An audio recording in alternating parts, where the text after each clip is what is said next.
شرور أنفسنا ومن سيئات أعمالنا من يهده الله فلا مضل له ومن يضلل فلن تجد له وليا مرشدا ونشهد أن لا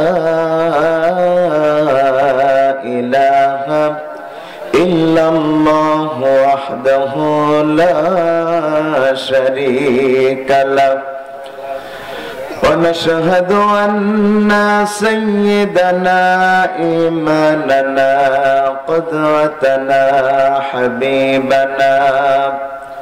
حبيبنا طبيبنا وطبيب روحنا محمد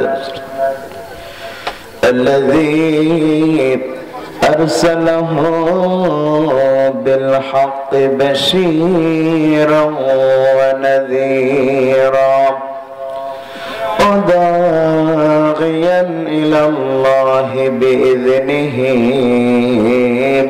وسراجا منيرا فقد قال الله تعالى في كلامه المجيد وفرقانه الحميد সবাই প্রাণ খুলে আমার সাথে পড়ুন أعوذ بالله من الشيطان الرجيم بسم الله الرحمن الرحيم ومنهم من يقول ربنا آتنا في الدنيا حسنة وفي الآخرة حسنة وقنا عذاب النار وقال تعالى في شان حبيبه إن الله وملائكته يصلون على النبي يا أيها الذين آمنوا صلوا عليه وسلموا تسليما اللهم صل على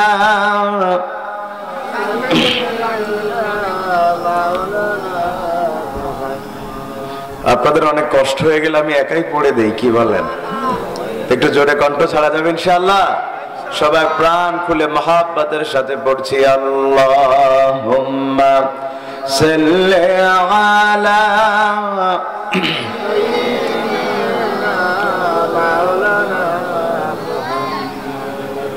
ওয়ালা আলি সাইয়্যিদিনা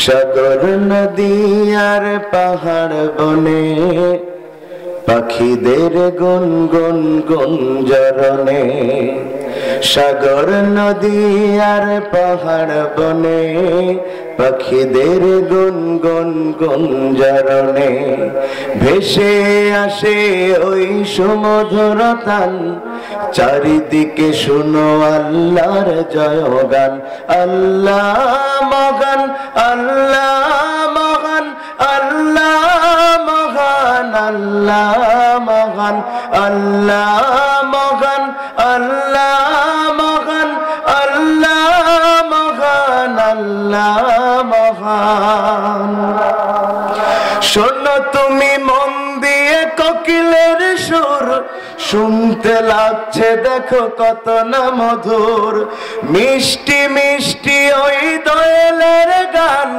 রয়েছে তাহাতে কি শোধায় ফুরান। শোনো তুমি মন দিয়ে কোকিলের সুর, শুনতে লাগছে দেখো কত না মধুর। মিষ্টি মিষ্টি ওই দোয়েলের গান, রয়েছে তাহাতে কি শোধায় ফুরান। কোথা পেল তারা এ সুর মলান, জবাব পাবে দিল খোদা মহিয়ান। আল্লাহ মগান, আল্লাহ মগান, আল্লাহ মগান, আল্লাহ মগান, আল্লাহ মগান, আল্লাহ মগান, আল্লাহ মগান, আল্লাহ মহান। সবচাইতে মহান কে? সাগর নদী আর পাহাড় বনে, পাখিদের গুনগুন গুঞ্জরণে। বলো যদি আকাশের চাঁদ তারা, কোথা পেলে স্নিগ্ধ এ জোছনা ধারা। সূর্যকে বলো যদি কোথা পেলে আলো, রাত্রি হলো কেন নিকষ কালো। বলো যদি আকাশের চাঁদ তারা, কোথা পেলে স্নিগ্ধ এ জোছনা ধারা। রাত্রি হলো কেন, সূর্যকে বলো যদি কোথা পেলে আলো, রাত্রি হলো কেন নিকষ কালো। কোথা পেল মানব এক জীবন বিধান, জবাব দিবে সবই আল্লাহর দান। আল্লাহ মহান, আল্লাহ মহান, আল্লাহ মহান, আল্লাহ মহান, আল্লাহ মহান, আল্লাহ মহান, আল্লাহ মহান, আল্লাহ মহান। সাগর নদী আর পাহাড় বনে, পাখিদের গুনগুন গুঞ্জরণে, পাখিদের গুনগুন গুঞ্জরণে। সকলে কেমন আছেন? সকলে কেমন আছেন? যারা আলহামদুলিল্লাহ বললেন না তারা কেমন আছেন? তারা বেশি ভালো আছেন নাকি? আমাদেরকে ভালো রেখেছেন কে? এই মির্জাপুরবাসীর আওয়াজ তো এটা না। আমি তো এখানে প্রথমবার না, আশেপাশে ঘরে ঘরে এসেছি। বললেন আমাদেরকে সুস্থ রেখেছেন কে? সে আল্লাহর জন্য সবাই মিলে আওয়াজ দিয়ে পড়ছি আলহামদুলিল্লাহ। আমরা পড়ছি রব্বানা লাকাল হামদ হামদান কাসীরান তাইয়িবান মুবারাকান ফীহি। দুরূদ এবং সালাম প্রেরণ করছি বিশ্ব মানবতার মহান আদর্শ আপনার আমার জন্য আল্লাহ তাআলার পক্ষ থেকে প্রেরিত রহমত সাইয়্যিদুল মুরসালিন খাতামুন নবিয়্যিন রাহমাতুল লিল আলামিন মুহাম্মাদুর রাসূলুল্লাহ। প্রিয় ভাইয়ের, আজকের এই সুন্দর আয়োজন এলাকার মির্জাপুর পশ্চিম পাড়া যুব সংঘ সোনার টুকরা ছেলেরা আজকের এই ওয়াজ মাহফিলের আয়োজন করেছে 10তম। আমার আগে আপনাদেরকে চমৎকার বয়ান শুনিয়ে ধন্য করেছেন, আর একটু শোনালে আপনাদের মনটা পরিতৃপ্তি হতো। কথা বলেছেন চমৎকার মাওলানা শামীম রেজা সিদ্দিকী, আমার অত্যন্ত স্নেহের ভালোবাসার। আল্লাহ তাআলা শামীম রেজা সিদ্দিকীকে তার ইলমে আমল এবং কণ্ঠে বারাকা দান করুন। সভাপতিত্ব করছেন হযরত মাওলানা আব্দুল হামিদ সাহেব, খতিব মির্জাপুর সরকারি প্রাথমিক বিদ্যালয় জামে মসজিদ। আল্লাহ তাআলা সম্মানিত সভাপতি মহোদয়কে হায়াতে তৈয়্যিবা দান করুন। সভাপতি সাহেব বেশি দিন বাঁচলে কি ক্ষতি আছে নাকি ভাই? একটু জোরে বলেন না আমেন। এছাড়া উপস্থিত হয়েছেন হাজারাত ওলামায়ে কেরাম, এসেছেন পর্দার আড়ালের সম্মানিত মা ও বোনেরা, এসেছেন আবাল বৃদ্ধা বনিত ইসলাম প্রিয় তাওহীদি জনতা। সকলকে নিয়ে আমি আমার আলোচনা শুরু করতে চাই। সকলে কি আলোচনা শোনার জন্য প্রস্তুত আছেন ইনশাআল্লাহ? থাকবেন ইনশাআল্লাহ আমার সাথে শেষ পর্যন্ত ইনশাআল্লাহ? দেখি কারা কারা থাকবেন না।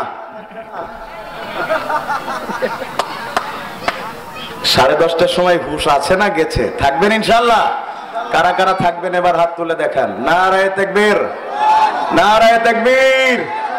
আলহামদুলিল্লাহ, আমাদের একটা সোনালী সময় যাচ্ছে, যেই সময় ওয়াজ মাহফিল করতে গেলে মদখোর মাদকাসক্ত নেতাদের কাছে কোনো অনুমতি নেওয়ার প্রয়োজন হচ্ছে না।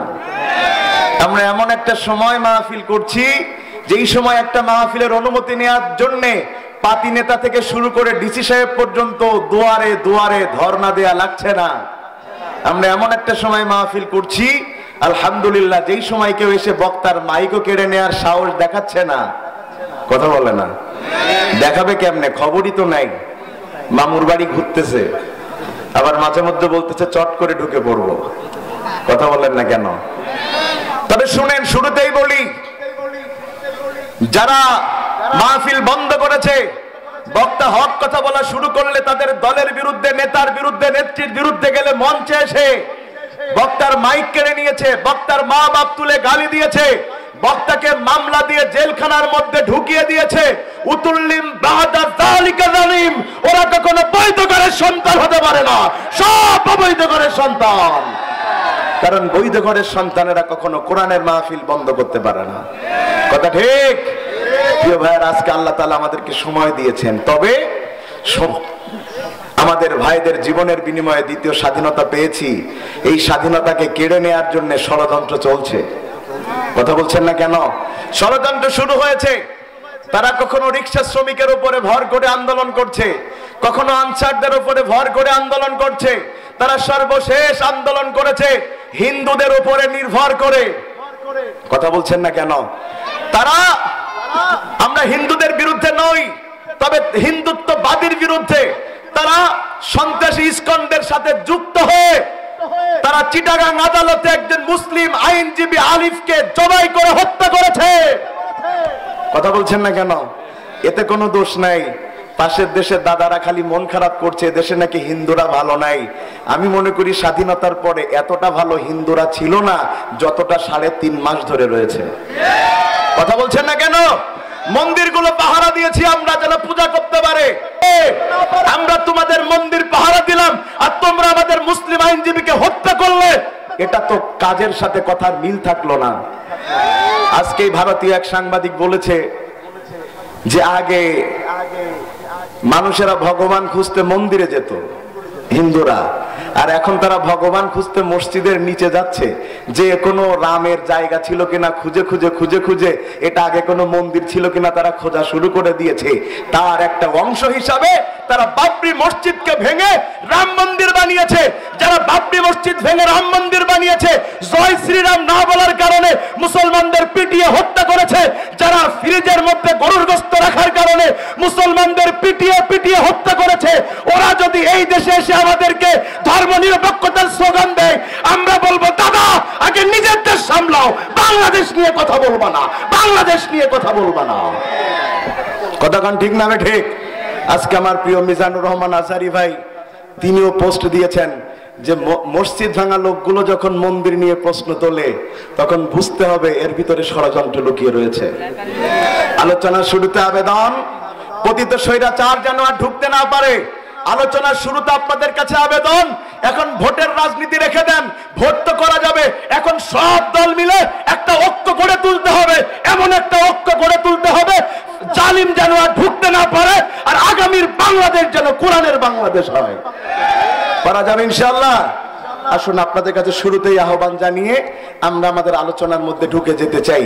সবাইকে আলোচনা শোনার জন্য প্রস্তুত আছেন ইনশাআল্লাহ? আমি অজের মধ্যে মূলত চা খাই না, কিন্তু ছেলেরা আমাকে চা আজকে খাইয়েই ছাড়বে। শুরু থেকেই বলছে আপনি মঞ্চে একটু চা দিব, খেয়েন। তো চিন্তা করলাম অন্তত এক ঢোক হলেও খাই। আমি অজের মধ্যে চা খাই না কেন, তার একটা কারণ আছে, বলবো। আমি একবার আপনাদের এই সাতক্ষীরাতেই আজ করতে এসে চা খাচ্ছি, আর জনগণকে বললাম জিকির করেন তো। তোরা জিকির করতেছে, জোর হচ্ছে না, তাহলে একটু জোরে বলেন। এক যুবক চিল্লায় বলতেছে চা খাবেন আপনি, আর জোরে বলবো আমরা। তো তারপর থেকে চিন্তা করেছি আর মঞ্চে চাটা খাবো না, কারণ শ্রোতারা রাগ করে। এখন কি মির্জাপুরবাসীরাও রাগ করবে? রাগ করবেন আপনারা? আর চা খাওয়া যে ডায়লগ তাহেরি ভাই দিয়ে রেখেছে, কথা কয় না, ঢেলে দেই, মনে নাই বোধহয় আপনাদের। মাশাআল্লাহ। আসুন আমরা আলোচনা শুরু করি। সবাই প্রস্তুত আছেন ইনশাআল্লাহ? আজকে আমরা কথা বলবো কোরআনুল কারীমের সবচেয়ে বড় সূরা। কি নাম? সবাই একটু মুখ দিয়ে বলেন কি নাম? বাকারা মানে কি? গাফির। বড় মর্যাদার সূরা সূরাতুল বাকারা। আল্লাহর হাবিব বলেছেন যদি কোনো বান্দা তার বাড়িতে নিয়মিত সূরা তেলাওয়াত, সূরা বাকারা তেলাওয়াত করে, যদি কোনো আল্লাহর বান্দা নিয়মিত তার দোকানে সূরা বাকারা তেলাওয়াত করে, ওই দোকান ওই বাড়ির সম্পূর্ণ হেফাজতের দায়িত্ব আমার আল্লাহ গ্রহণ করে নেয়। সুবহানাল্লাহ। আমরা যে আয়াতটা পড়েছি, আয়াত হলো 201। বলেন 200 কত? 201। এই দোয়া পারে না এমন মুসলমান তো পাওয়া যাবে না। কি বলেন? রব্বানা আতিনা ফিদ দুনিয়া হাসানাতাও ওয়া ফিল আখিরাতি হাসানাতাও ওয়া কিনা আযাবান নার। এই দোয়া আপনারা সবাই জানেন? একটু হাত তুলে দেখান তো জানেন? আপনারা ভাবতে পারেন যে হুজুর সেই বগুড়া থেকে কষ্ট করে আসলো, এসে তারা বাড়ি বগুড়া না, মানে বগুড়ায় ছিলাম আর কি, বগুড়া থেকে কষ্ট করে আসলো, এসে যেই দোয়া আমরা সবাই পারি সেই দোয়া তেলাওয়াত করে এটার কোনো মানে হলো? হ্যাঁ, এটার মানে আছে। কারণ এই দোয়ার মধ্যে আল্লাহ এত কিছু ঢেলে দিয়েছে, এই একটা দোয়া মানুষের হেদায়েতের জন্য যথেষ্ট। সুবহানাল্লাহ বলবেন না? এটা একটা দোয়া। কিন্তু আমরা এই দোয়ার অর্থ বুঝি না। শুধু দোয়া না, আমরা তো অধিকাংশ ক্ষেত্রেই কোরআন বুঝি না। বুঝি? হুজুর দোয়া করতেছে 20 বছর ধরে তার মসজিদে, রব্বি হাবলি মিনাস সলিহিন। এক যুবক মনে মনে চিন্তা করলো, হুজুর প্রতি নামাজে এই দোয়া করে, এই দোয়ার মধ্যে এমন কি আছে যে হুজুর এই দোয়া ছাড়তে পারে না? বললো, হুজুর দোয়ার অর্থ কি? হুজুর কয়, আমি তো জানি না। কথা শুনতেছেন? উনি চলে গিয়েছেন থানার বড় মসজিদের ইমামের কাছে, হুজুর এটার অর্থ কি? হুজুর বলছে, এটার অর্থ হলো আল্লাহ তুমি আমাকে নেক সন্তান দান করো। যুবক আবার চলে এসেছে তার আগের ইমামের কাছে, বলে, হুজুর আপনার ছেলে মেয়ে কয়জন? কয় 14 জন। কথা শুনতেছেন? বলছে, হুজুর 14 জন তো হবেই, কারণ দোয়ার অর্থ না জেনে দোয়া করলে 14 জন না, আগামীতে মোটামুটি 22 জন হবে, 2টা ফুটবল টিম হবে, খেলা করবে। কথা বলছেন না কেন? দোয়ার অর্থ হুজুর জানে না, শ্রোতা জানে না। আর আমাদের দেশে দোয়া নিয়ে এই পরিমাণ ভেজাল, আমাদের দেশে তো প্রত্যেকটা জিনিসে ভেজাল, এমনকি দোয়ার মধ্যেও ভেজাল। কথা বলে না? সব জিনিসে ভেজাল আছে না? একজন মানুষ মনে করলো বউয়ের সাথে প্রতিদিন গ্যাঞ্জাম হয়, ও আর জীবন রাখবে না, এই মনে করে বিষ খেয়েছে, কিন্তু মরেনি। কথা বলে না? বিষে কি? পরের দিন তাকে হসপিটালে নেওয়া লেগেছে, মরেনি, পাতলা পায়খানা হয়েছে, বিষে ভেজাল। ও মনে করলো যখন বিষ খেয়ে মরলাম না, তাইলে একটু গলায় দড়ি দিয়ে মরি। বাজার থেকে দড়ি কিনে এনে গাছে ঝুলাইয়া দিয়েছে, ও ঝুলে পড়েছে, মাঝখানে দড়ি ছিঁড়ে হাত পা ভেঙে সারা, মরেনি। কথা বলছেন না কেন? দড়িতেও ভেজাল, সব কাজে ভেজাল, আমাদের দোয়ার মধ্যেও ভেজাল। দোয়ায় ভেজাল কেমনে? আমাদের দেশে হুজুর যদি মোটা অঙ্কের দোয়া পায়, ওই জালিমের জন্য দোয়া করতেও তার মুখে একবারও বাধে না। কথা বলছেন না কেন? দোয়া হতে থাকে কত রকম দোয়া। সে দোয়ার মধ্যে এখন তো দোয়া, কুড়িগ্রামে একজন সিনেমা হল করেছে, হুজুরকে ডেকে নিয়ে গেছে, বলছে হুজুর দোয়া করা লাগবে। হুজুর বলতেছে দোয়া করব না। কমিটির সভাপতি ফোন দিয়ে বলছে, আমার বন্ধুর সিনেমা হল উদ্বোধন হবে, আর তুমি দোয়া করবা না? তোমার ইমামতি শেষ। হুজুর ইমামতি টেকানোর জন্য চলে গিয়েছে মসজিদে, যে হাত তুলে দোয়া করা শুরু করেছে, আল্লাহ তুমি সিনেমা হলে দর্শক বাড়াই দাও। শুনতেছেন? জনগণ শুনলো হুজুরকে, হুজুর বলতেছে আমি কি দোয়া করব, নিয়ে গেছে তো সিনেমা হলে। ও ভাই আমার, দোয়া করতে মানুষকে বাধ্য করা হয়েছে, আর গত 16 বছর ধরে মানুষ চায় নাই ওই জালেমের জন্য দোয়া করবে, ওই জালেমের বাবার জন্য দোয়া করবে, তারপরে আলেমদেরকে ধরে ধরে জালিমের জন্য দোয়া করতে বাধ্য করেছে। কথা ঠিক কিনা বলেন? হুজুর একটা গিয়েছে দোয়া করতে, করে উলামা লীগ। কি করে? কথা বলে না? কি করে? যে দোয়া করতেছে, আল্লাহ বঙ্গবন্ধু শেখ মুজিবুর রহমানকে যারা হত্যা করিস তাদের তুমি জান্নাত দান করো। শুনতেছেন কথা? পুলিশ ধরে নিয়ে গেছে, এই তুই এই দোয়া করলি কেন? বলছে ভুল করে বের হয়ে গেছে, ভিডিও করবে কি জানতাম। কিন্তু ওর মুখ দিয়ে আসলটাই বের হয়েছে। কথা বলছেন না কেন? ওর মুখ দিয়ে কি বের হয়েছে? আমি ভূমিকায় এই কথাগুলো এই জন্য বললাম যে অর্থ না জানার কারণে আমাদের দেশে দোয়ার মধ্যেও ভেজাল ঢুকে গেছে। এদেশে আপনি বলবেন দোয়া নিয়ে ওয়াজ করার কি দরকার? এ দেশে দোয়া নিয়েও রাজনীতি করেছে। আল্লামা সাঈদী সাহেব মারা যাবার পরের জুমায় যেন কোন মসজিদে তার জন্য দোয়া না হয়, এই জন্য প্রশাসন থেকে এবং সরকার দলীয় লোক থেকে মসজিদগুলো পাহারা দিয়েছে। কত আলেমকে ওনার জন্য দোয়া করতে দেয়নি। আমার মসজিদেও গিয়েছে, যে বলেছে হুজুর দোয়া করা যাবে না। আমি বললাম আমি তো দোয়া করবই। সভাপতি বলতেছে আপনিও মরবেন, আমারও মরবেন, আপনার মুসল্লির আজকে 3 ভাগের 1 ভাগ হচ্ছে গোয়েন্দা সংস্থার লোক। আমি বললাম সমস্যা নেই, আরবিতে করবো। কথা মনে হয় বোঝেনি। আরবিতে যখন দোয়া শুরু করেছি, জালেমের ধ্বংস করো, জালেমের বাপের ধ্বংস করো, ওদের বঙ্গোপসাগরে নিক্ষেপ করো, ওরা তো অর্থ বুঝতেছে না, জোরে জোরে বলছে আমেন, অর্থ জানে না। কথা বলছেন না কেন? এজন্য বলেছে কি আমিন, অর্থ জানলে আমার তো ওই দিনই ক্রস ফায়ার দিয়ে মেরে ফেলে দিত। কথা শুনতেছেন আপনারা? তার মানে শুনেন, এ দেশে দোয়া নিয়েও রাজনীতি চলে। কথা ঠিক? তাইলে আজকে আমরা জানবো সূরাতুল বাকারার আজকের এই আয়াতের অর্থ সম্পর্কে। সময় দেয়া যাবে নাকি কষ্ট হচ্ছে আপনাদের? ইনশাআল্লাহ। প্রিয় ভাইয়েরা, আমার আগে যে গরম ওয়াজ শামীম রেজা সিদ্দিকী করেছে, তো আমার তো তার চাইতে 4 গুণ বেশি করা লাগে। কি বলেন আপনারা? কিন্তু ভাই আমার আর রাজনীতি করতে মনে চাচ্ছে না। ধরেন আমার আর আছেন তো আলমগীর ভাই, আমার আর আলমগীর ভাইয়ের মধ্যে ঝগড়া লেগেছে, সত্যি সত্যি না এমনি। তো আলমগীর ভাই আমার সাথে ঝগড়ায় না পেরে এই থানা ছেড়ে দৌড় মেরিছে। আমি তারপরেও একলা চিল্লাচ্ছি, আলমগীর তোমার দেখে নেবো, তোমার ঠ্যাং ভেঙে দেবো। লোক বলতেছে হুজুর পাগল হয়ে গেছে, যেটা দৌড় মেরিস ওর আর ঠ্যাং ভেঙে কি করবা? কথা বলছেন না কেন? তো ঝগড়া 2 জন ময়দানে থাকলে হয়, তো একজন তো দেশ ছেড়ে পালিয়ে শ্বশুর বাড়ি চলে গেছে। কথা বলছেন না কেন?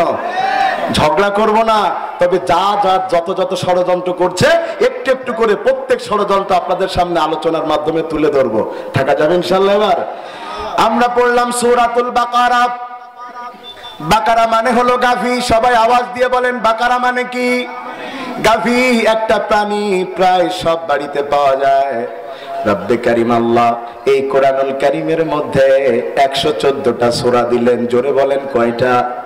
114টা সূরা আল্লাহ পাক রব্বুল আলামিন এই কোরআনুল কারীমের মধ্যে দিলেন।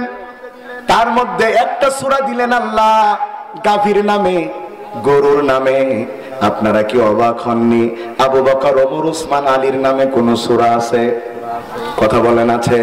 এই দুনিয়াতে আল্লাহ নবী পাঠিয়েছেন লক্ষ লক্ষ। কেউ বলেন 1,24,000, কেউ বলেন 2,24,000। তবে আল্লাহ কত নবী পাঠিয়েছেন আল্লাহ ঠিক এইভাবে বলেন, ওয়ালাকাদ বা'আসনা ফি কুল্লি উম্মাতির রাসূলা আন ইবুদুল্লাহা ওয়াজতানিবুত তাগুত। আমার আল্লাহ বলেন এমন কোন জাতি নাই যেই জাতির হেদায়েতের জন্য আমি আল্লাহ নবী দেই নাই। লক্ষ লক্ষ আল্লাহ নবী দিয়েছেন, কিন্তু মাত্র 6 জন নবীর নামে কোরআনে সূরা এসেছে। বাকি নবীদের নামে সূরা নাই, সাহাবীদের নামে সূরা নাই। অথচ আল্লাহ 4 পে গাভীর নামে সূরা দিলেন। তাইলে কোনো কারণ আছে না নাই? জোরে বলেন আছে না নাই? কারণ ছাড়া আমার আল্লাহ তাআলা কোরআনের একটা অক্ষরও দেন নাই। আল্লাহ গাভী নামে সূরা দিয়েছেন, আল্লাহ হাতি নামে সূরা দিয়েছেন, আল্লাহ সূরা দিয়েছেন পিঁপড়ার নামে। আবার 4 পেয়ে যত জানোয়ার আছে সবার নামে আল্লাহ একটা সূরা দিয়েছেন, সূরাতুল আনআম। চতুষ্পদ জন্তুর নামে আল্লাহ সূরা দিয়েছেন। এখন আমাদের এটা জানতে হবে কেন আল্লাহ সূরা দিলেন পশুর নামে। কারণ এই সমাজে কিছু 2 পেয়ে মানুষ পাওয়া যায় যাদের চরিত্র 4 পেয়ে জানোয়ার শুকরের চাইতে খারাপ। কথা কোন ঠিক না ঠিক? ও দেখতে মানুষের মতো, ও চলছে মানুষের মতো, 2 পা দিয়ে কথা বলছে মানুষের মতো, কিন্তু চরিত্র এত খারাপ, এত খারাপ, 4 পেয়ে জানোয়ার কুত্তার চরিত্র ওর কাছে হার মেনে যাবে। এত খারাপ। এ যদি মারা যায় সমাজের মানুষের জন্য দুঃখ না করে ফেসবুকে স্ট্যাটাস দেয় একটা উইকেটের পতন ঘটেছে। কথা বলে না? কথা ঠিক? একটা মানুষ মরেছে আর পোলাপান কি লিখেছে? একটা উইকেটের পতন ঘটেছে। কেন? কারণ ওর চরিত্র এত খারাপ। মানুষ কুকুর মারা গেলে তাও কষ্ট পায়, মানুষ কুকুর মারা গেলে তাও কষ্ট পায়। আর কিছু মানুষের চরিত্র কুত্তার চাইতে খারাপ, এরা মারা গেলে মানুষ কষ্ট পায় না। কথা বলছেন না কেন? এমন মানুষ আপনাদের এলাকায় বোধহয় নাই। এমন মানুষ বোধহয় আপনাদের এলাকায় নাই। আছে, শুনেন, আরো মন দিয়ে শুনেন। এই বাবারা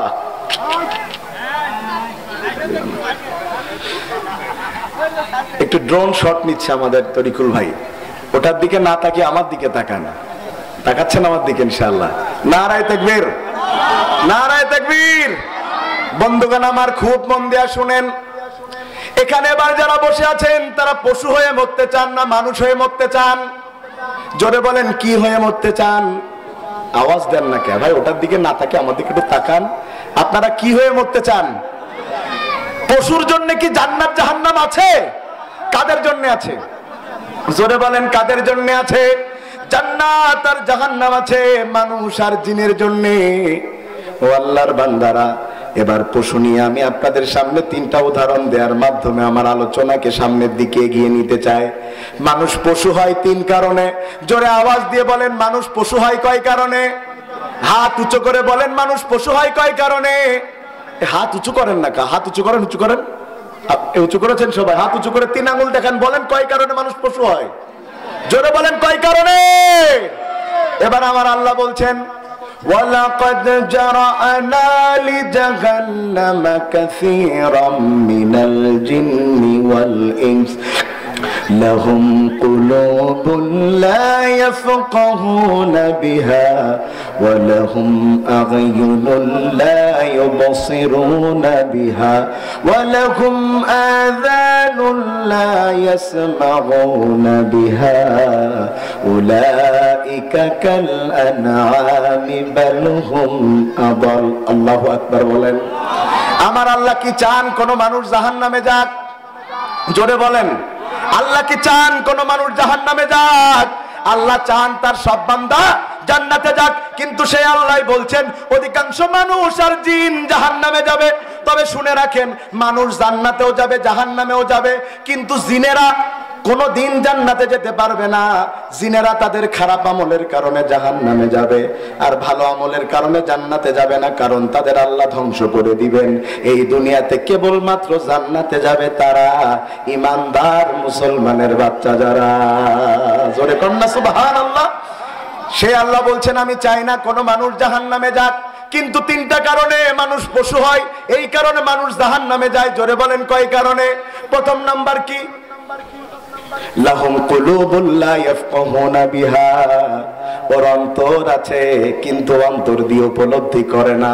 আমাদের সমাজে এটারে লোক বলে, তোর বিবেকে কুত্তায় প্রস্রাব করে দিয়েছে। বলে না? বলে না? কথা কয় না কা? মানুষ বলে যে তোর বিবেকে কুত্তায় প্রস্রাব করে দিয়েছে, মানে বিবেক আছে কিন্তু ওর বিবেকটা আল্লাহর জন্য কাজে লাগে না, ওর বিবেকটা রাসূলের জন্য কাজে লাগে না, ওর বিবেক দলের জন্য কাজে লাগে। কথা বলছেন না কেন? ওর বিবেকের দলের যত ভালোবাসে, রাসূলরে তত ভালোবাসে না। কথা কি ঠিক? আমাদের সমাজে কিছু বুদ্ধিজীবী পাবেন, দেখবেন রাসূলকে যদি কেউ কটূক্তি করে, এই মির্জাপুর বাজারে মিছিল দিলে তারা চা খায়, বিড়ি টানে, ঘোরে আর বলে রাসূলের গালি দিয়েছে ভারতে, সাতক্ষীরায় মিছিল করে কি লাভ? বলে? কথা বলে না? বলে? ওরে বাবা রে বাবা, তোমাদের কি বিশাল ব্যাপার, তোমরা এত যুক্তিবাদী। আরে রাসূলকে গালি দিয়েছে ফ্রান্সে, মিছিল করেছে সাতক্ষীরায়, রাসূলকে গালি দিয়েছে ভারতে, মিছিল করেছে সাতক্ষীরায়, তুমি প্রশ্ন তুলছো। আর তোমার মদখোর নেতা, জেনাখোর নেতা, তারা যদি গালি দেয় সিলেটে, তার প্রতিবাদ হয় সাতক্ষীরায়। কথা বলছে না? তোমার নেত্রীরে গালি দিয়েছে কক্সবাজারে, মিছিল হয়েছে তার প্রতিবাদে সাতক্ষীরায়। ওরে তোর দলের সাধারণ সম্পাদকরে গালি দিয়েছে ওই টাঙ্গাইলে, তার বিরুদ্ধে মিছিল হয়েছে সাতক্ষীরায়। তা তোর মদখোর, তোর জেনাখোর নেতার জন্য যদি প্রতিবাদে মিছিল হতে পারে, তোর 1 কোটি নেতা এক জায়গায় করলেও আমার রাসূলের প্রস্তাবের সমান হবে না।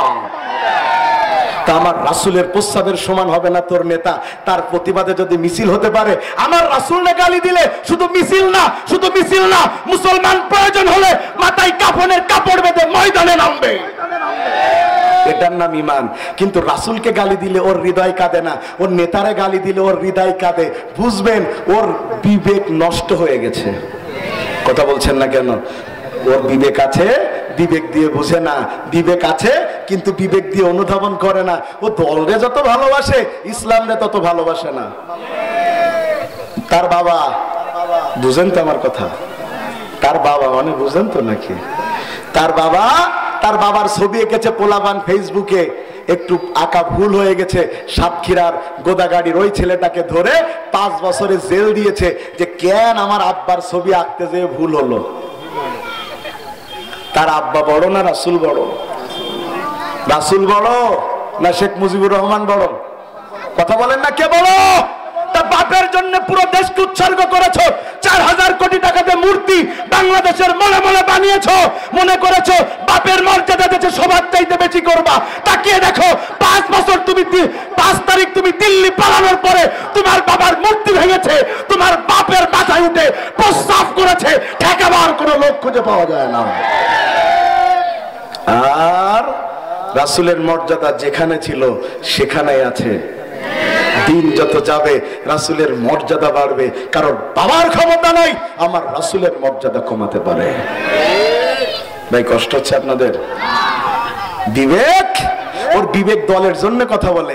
দেখবেন কিছু সমাজের কিছু বিবেকহীন মানুষ পাওয়া যায়, ওদের কাছে ওয়াজের টাকা কালেকশন করতে গেলে বলে ওয়াজ দিয়ে কি লাভ, বলে কথা কয় না, বলে ওয়াজ দিয়ে কি লাভ, ওয়াজ দিয়ে তো কেউ নামাজ পড়তেছে না। এখনকার হুজুরদের কথায় কোনো তাসির নেই, বিড়ি টানছে আর বলছে। কথা শুনতেছেন? আচ্ছা আপনারা কি মনে করেন? আমার দিকে খেয়াল করেন, সবার খেয়াল আছে? আসলে ওয়াজে কাজ হচ্ছে না, এটার মানে কি?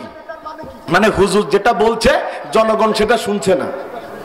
কথা বলছেন না কেন? তা হুজুর কি বলছে? হুজুর বলছে বাবা তোমরা নামাজ পড়ো, আপনি পড়লেন না, আপনি এই যে নামাজ পড়লেন না এর জন্য হুজুর জাহান্নামে যাবে, আপনি পড়লেন না তাই। কে যাবে? কথা বলে না, কে যাবে? যে পড়ছে না সে যাবে। তাইলে এই যে আপনি বললেন হুজুরদের কথাই তাসির হয় না, মানে হুজুর বলছে নামাজ পড়ো, ওই শ্রোতারা নামাজ পড়ছে না। ওরে ভাই, হুজুর তো বেঁচেই গেছে, তার তো দাওয়াত দেওয়ার প্রয়োজন ছিল, পৌঁছিয়ে দিয়েছে। এখন তুমি চিন্তা করো, তুমি কি জান্নাতে যাবা না জাহান্নামের শিক্ষা বাবা? কথা বলে না, চিন্তা তুমি করো। আবার ওই ওই ওই লোকগুলোর কাছে যে বলবেন মমতাজের আনবো, এই টাকা লাগবে। কথা বলছেন না কেন? কোন ফতোয়ার নাই, ওর বিবেক পচে গেছে। ওর কোরআনের মাহফিল হলে ওর শরীরে জ্বালা ধরে, কিন্তু কনসার্ট হলে ওর খারাপ লাগে না, ওর বিবেক পচে নষ্ট হয়ে গেছে। এ আপনি পশু দেখতে পান না, আমি আপনাকে পশু দেখিয়ে দিচ্ছি। দুই পেয়ে মানুষ চলছে, চার পেয়ে জানোয়ারের চাইতে খারাপ। আমি আপনাকে চোখ দিয়ে দেখিয়ে দিচ্ছি, আপনি তাকিয়ে দেখেন। আল্লামা সাঈদী সাহেব, তার ছেলে মারা গেল যেদিন, বড় ছেলে রাফিক বিন সাঈদী, তার জানাজায় এসে লাখো জনতার সামনে দাঁড়িয়ে বলল আল্লাহ তোমার ইজ্জতের কসম, আল্লাহ তোমার ইজ্জতের কসম, আল্লাহ তোমার ইজ্জতের কসম, ৭১-এর কোন কাদা, ৭১-এর কোন মাটি আমার গায়ে লাগে নাই, লাগে নাই, লাগে নাই। এই বক্তব্য দেওয়ার পরেও আল্লামা সাঈদী সাহেবকে তারা ফাঁসির রায় দিল। ফাঁসি দিতে না পেরে আমৃত্যু কারাদণ্ড দিল। আমৃত্যু কারাদণ্ড দিলে ভাবলো যদি কোনোদিন বের হয় তাইলে আমাদের চেয়ার থাকবে না। তখন চিকিৎসা করার নামে আল্লামা সাঈদীকে হত্যা করেছে যারা, চার পেয়ে জানোয়ার, কুত্তার চাইতে খারাপ তারা, কুত্তার চাইতে খারাপ তারা। আপনি পশু খুঁজে পান না, আমার কাছ থেকে দেখে নেন। রাগ করতেছেন? কিন্তু আপনারা যে হারে ঠিকঠাক বলছেন তো ওয়াজ করতে আর ইচ্ছা করতে না। এই অজের স্লোগান এটি রাখা যায় না, এরা কথা কইতে না। কি হইতে ভাই, কি হইতে? ঠান্ডা লাগবে, কম্বলের ব্যবস্থা করতো কমিটি। নারায়ে তাকবীর। আপনি পশু খুঁজে পান না। আমি তো ওদেরকে মানুষ হিসাবে দেখি না, আমি দেখি পশু হেঁটে যাচ্ছে। কথা বলছেন না কেন? পশু, পশু চিনাবো আরো। এই সাতক্ষীরার ঘটনা শোনাই আপনাদের, আপনাদের সাতক্ষীরার ঘটনা আমি শোনাই। আল্লামা সাঈদী রাহিমাহুল্লাহকে যেদিন ফাঁসির অর্ডার দেয়া হলো, এই সাতক্ষীরার একটা উপজেলা আছে আশাশুনি, চিনেন আপনারা? একজন মানুষ, বয়স তার ৬৫ বছর, নাম আব্দুস সালাম মোড়ল। কি নাম? সরকারি চাকরি করতেন। ঘুষ লেনদেনে চাপাচাপি হবার কারণে সরকারি চাকরি থেকে তাকে চাকরি ছাড়তে বাধ্য করা হয়। বাধ্য করার পরে তিনি একটা মসজিদে বিনা বেতনে মুয়াজ্জিনের চাকরি করতেন। একটু পরে আপনার হৃদয় নাড়া দিবে, ১ মিনিট পরে শুনেন। উনি মসজিদ থেকে নামাজ পড়ে আসছেন, হঠাৎ করে দোকানের সামনে অনেক লোকের জটলা। বলল কি হয়েছে? ওই দলের এক কুত্তা টিটকারি মেরে বলতেছে তোমার হুজুর কাট। আমার হুজুর কাট মানে? তুমি যার জন্য কাঁদো, যাকে বলো পৃথিবীর সেরা বক্তা, সেই সাঈদী সাহেবের ফাঁসির রায় হয়েছে।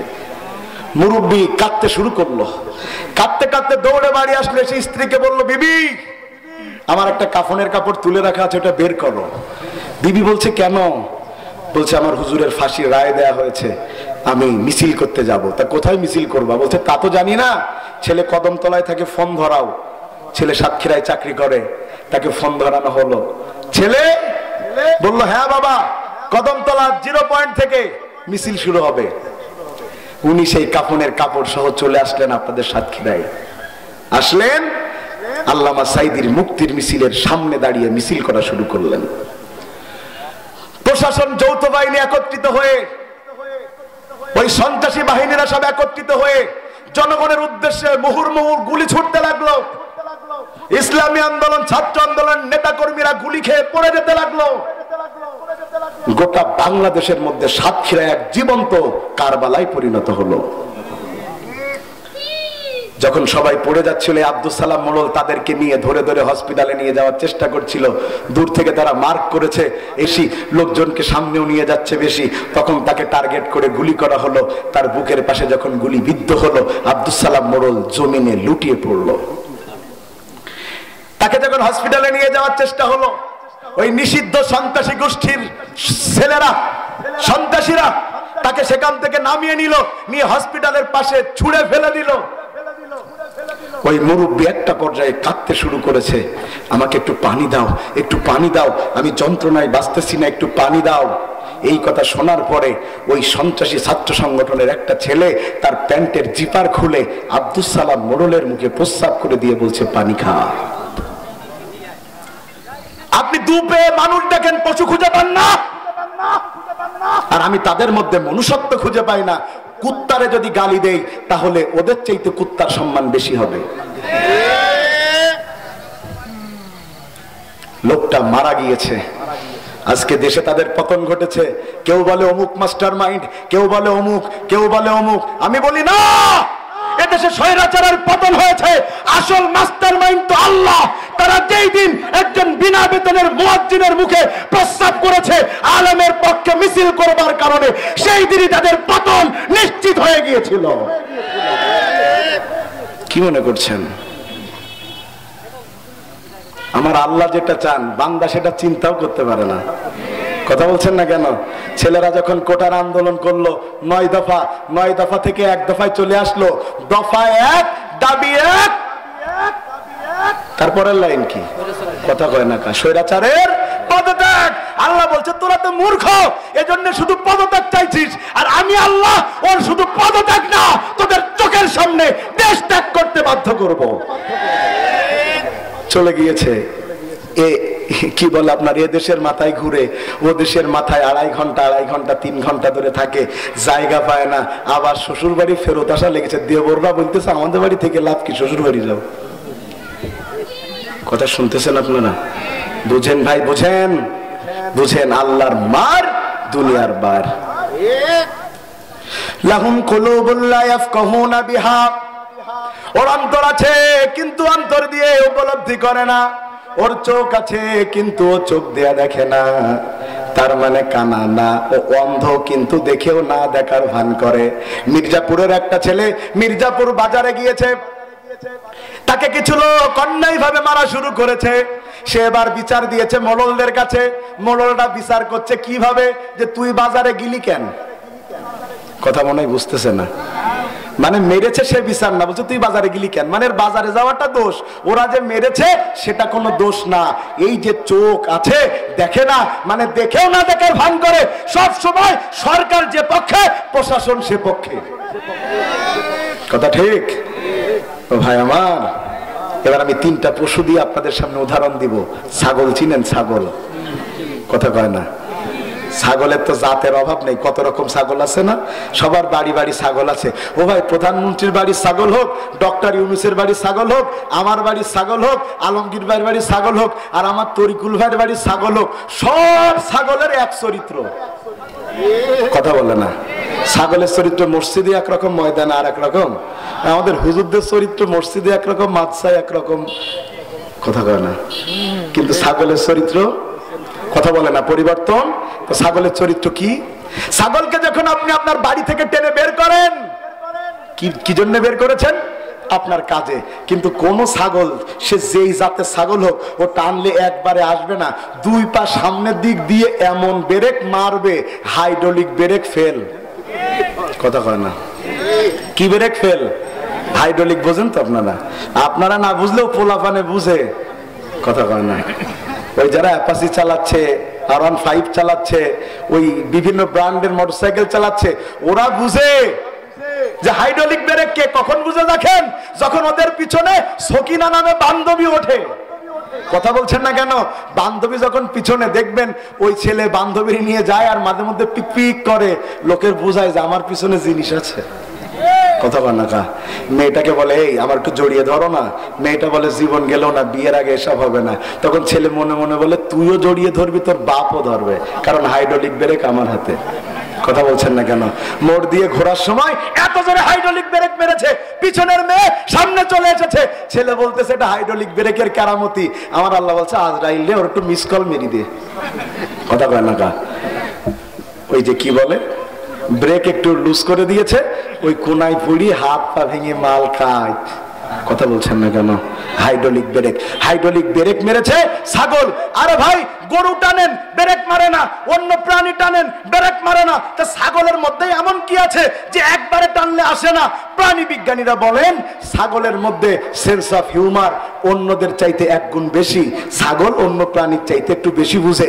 ছাগলকে যখন টানা হয় তখন ছাগল বোঝার চেষ্টা করে এই মালিক আমারে কোথায় নিবে, এ আমারে জবাই করতে নিয়ে যাবে, নাকি শীতের পানিতে গোসল করতে নিয়ে যাবে, নাকি এ আমাকে কি করবে, এটা না বুঝে ছাগল যায় না। আপনারা বলেন ছাগলের কি জান্নাত জাহান্নাম আছে? কথা বলেন আছে? ছাগলের মালিক যেখানেই নিয়ে যাক, ছাগলের তো জান্নাত জাহান্নাম নাই, কিন্তু আপনারা আমার তো জান্নাত জাহান্নাম আছে। ছাগলের মালিক ছাগলটা টেনেছে, ছাগল একবারে যায়নি, ছাগল বোঝার চেষ্টা করেছে তার মালিক তারে কোথায় নিবে। তার মালিকের উদ্দেশ্য কি? মির্জাপুরের জনগণ, তোমার নেতা তো তোমার মালিক, তোমার পীর তোমার মালিক, তোমার বক্তা তোমার মালিক, তারা তাদের মতো করে তোমাদেরকে ডেকেছে। একবারও ব্রেক মেরে বোঝার চেষ্টা করনি যে তোমার নেতার পথ জান্নাতের পথ নাকি জাহান্নামের পথ।